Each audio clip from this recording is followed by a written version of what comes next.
aka na-achị Anambra State bụ Ọkammụta Chukwuma Soludo akpọkugo ndị Igbo ka akwụdosie ike na ya bụ ezi omenala akọmugbo eji wee mara ha dịka otu n'ime ụzọ iji nnọọ wee belata nke ukwuu ọnụego a na-eregasị nri nakwa akụrụngwa nri dị iche iche n'ahịa enwegasịrị taa n'ala anya bụ Nigeria ka ejike abana kọchapụrụ gị akụkọ a.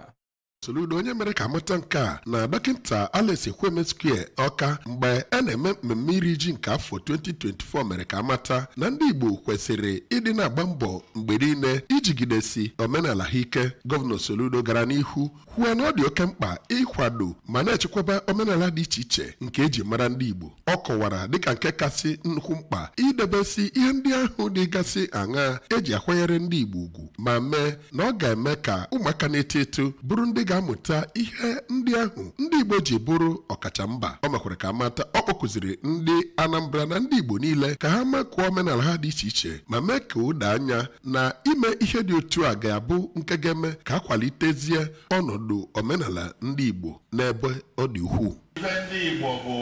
ọrụ aka anyị na-arụsi ọrụ ike anyị na-agba mbọ na aka aja aja na-eme gịnị ebute ọnụ mmanụ